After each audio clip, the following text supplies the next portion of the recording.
Hey Tay, what's up? We are back here. Next hole here. This is like 13 or something. Now, typically, I land this about 229. With a tailwind, I think it might even scoot down a little bit. You know, I really feel comfortable this is going to land about 232 and maybe even scoot forward.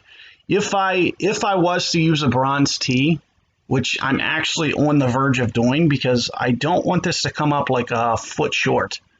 And I think mathematically, just based on my calculations, the chances of this getting there at 100% 6 wood are very minimal. So what you'll see instead is I might go up to a bronze tee. This will at least get it pin high.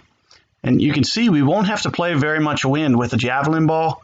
And we won't have to worry too much about wind effect kind of taking this off to the side either. But what you're going to see is instead of hitting 100%, so instead of maxing this out, you're going to see that I take off the littlest of little. So let's say, for instance, I took off 1%. I'm essentially taking off the bronze tee almost straight up.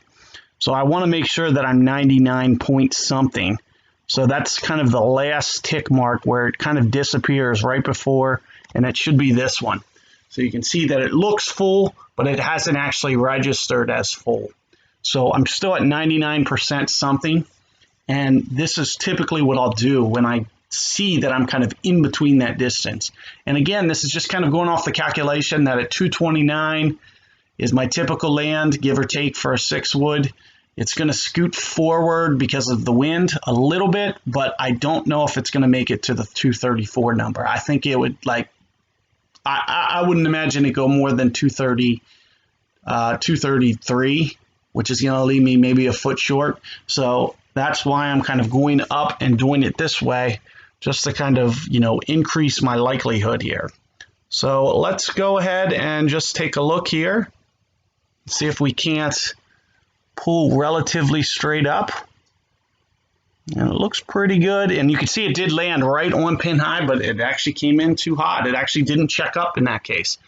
If let's say, you know, I've done this a couple times, and with the headwind, it does. So that essentially wouldn't have scooted forward like that, especially 14 feet. It might have pushed forward 4 or 5 if the wind was flip here. Like, so those are the little subtleties that you need to try to play. So it would have actually been smarter for me in that situation to just keep the 100% and maybe even come down to 99.5 on the regular no bronze tee, because that bronze tee added about 9 feet or so, and you can see I'm at 14. With 9 feet less on that shot, I'm at great shot points. So that would have been ideal. And we're just going to flick that up. But, you know, again, this is kind of learning experience. And here you can see kind of the effects of what I was mentioning. I'm down to one of the other players on this setup. So I need to make sure that I make up some ground somewhere. So, you know, we're going to really be honing in for some great shot points, and there's still a lot of great opportunities. There's still at least two more really solid ones, with this one coming up at being a very good chance. So, you know, be on the lookout for the next hole here coming up, and I'll see you guys there.